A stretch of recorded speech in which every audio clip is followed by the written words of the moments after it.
오늘 사용할 재료는 다이소 크레파스 50색입니다. 크레파스와 오일 파스텔은 같은 거라는 걸 여러분들은 아시죠?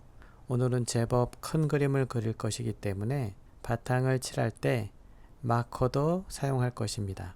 어떻게 사용하는지 보시고요. 화방에서 파는 8F 사이즈의 종이 판넬을 그대로 사용할 것입니다. 원작 그림의 비율이 판넬보다 조금 작아서 판넬의 위와 아래를 마스킹 테이프로 붙여주고 있습니다. 스케치하는 방법을 알려드리겠습니다. 그림을 출력해 주세요.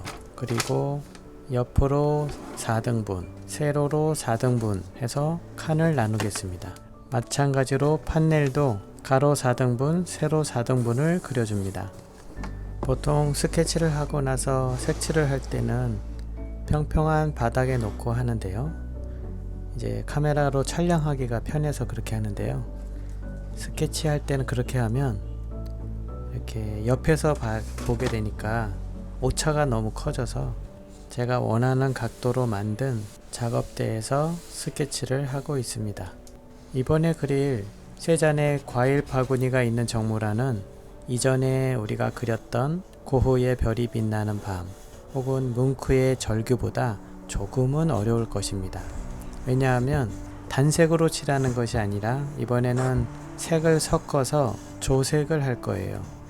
그렇다 하더라도 이 과정을 한 번은 거쳐야 하기 때문에 이번에 색을 섞어서 똑같이 만드는 방법을 익혀보시기 바랍니다.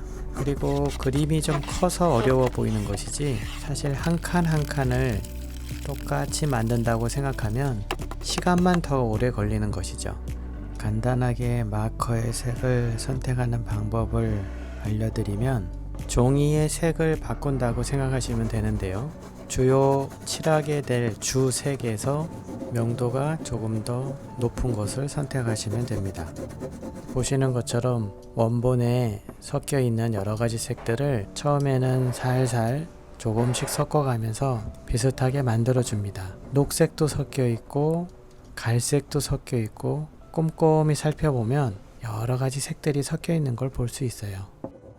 세잔은 정물화를 많이 그렸습니다. 특히 사과를 많이 그렸는데요. 그 많은 작품 중에 이 작품을 선택한 이유가 있습니다. 그건 제가 이 그림을 좋아해요. 왜 좋아하는지 말씀을 드려볼게요. 먼저 원작을 이렇게 한번 봐보세요. 전체적으로 보시면 계속 쳐다봐도 질리지 않는 안정감이 있습니다. 보통 그림에도 균형감이 있거든요.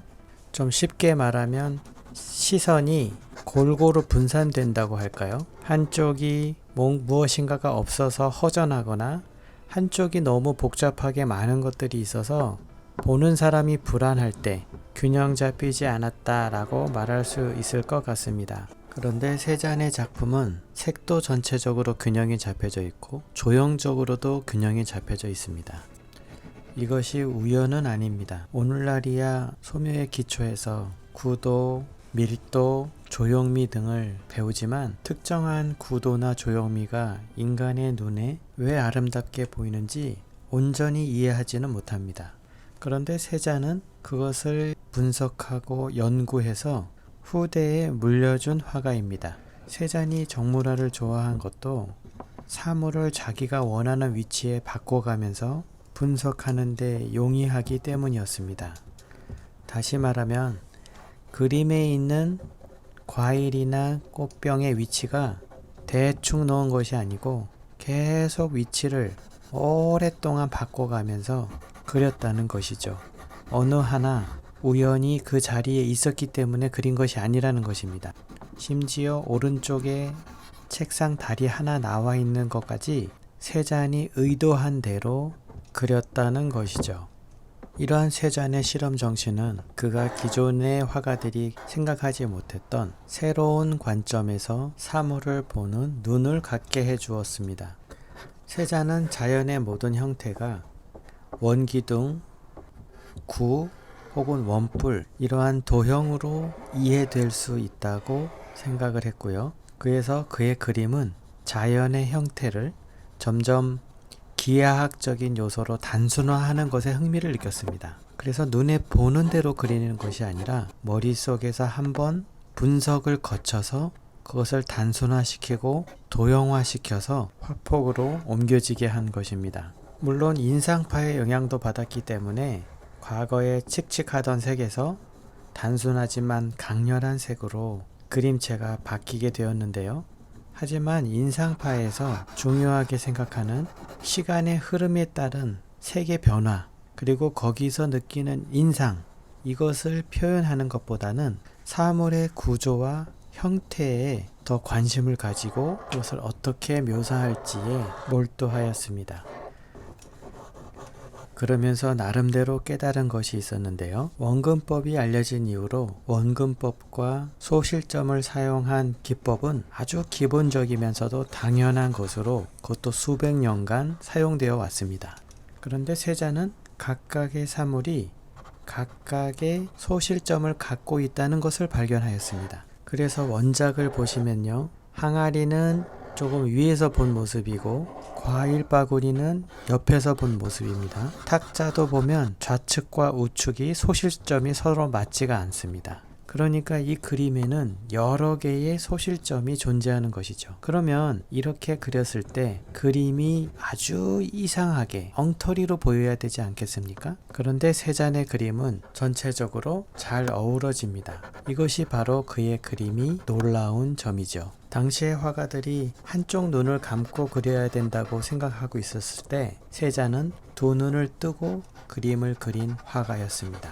원근법을 벗어난 그의 파격적인 시도는 후기 인상파와 그 이후의 미술 운동에 큰 영향을 줍니다. 형태를 기하학적으로 묘사하고 하나의 사물의 여러 시점을 보여주는 것, 이것을 입체파라고 부릅니다. 입체파의 창시자는 피카소지만 피카소는 세잔의 영향을 받았죠. 따라서 피카소도 세잔을 유일한 스승이라고 말했다고 알려져 있습니다. 그리고 이러한 파격적인 시도는 모더니즘, 다다이즘, 미래파, 이러한 근대 미술 운동에 영향을 주었다고 말할 수 있습니다.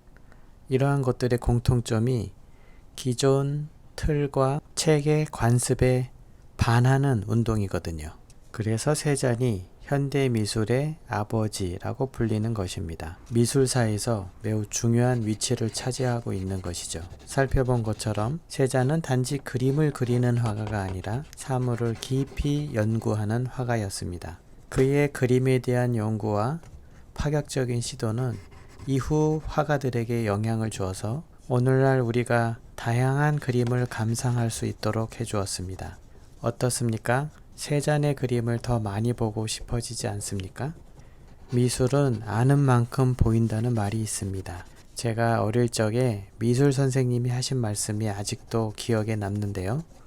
피카소와 같은 작품을 보고 그때 당시 어렸던 우리는 저런 그림은 나도 그리겠다 이런 말을 하곤 했습니다. 그런데 미술 선생님께서 어디 가서 그림을 보고 이해가 안 되면 저건 나도 그리겠다 이런 말을 하지 말고 이 그림은 내가 이해하기가 참 어렵다 이렇게 말하라고 하셨어요. 이렇게 말하면 중간은 갈 거라고 말씀하셨습니다. 그림을 알아갈수록 점점 그 말씀이 옳다는 것을 느낍니다. 어떠셨나요? 구독과 좋아요는 큰 힘이 됩니다. 다음 작품에서 또 뵙도록 하겠습니다. 감사합니다.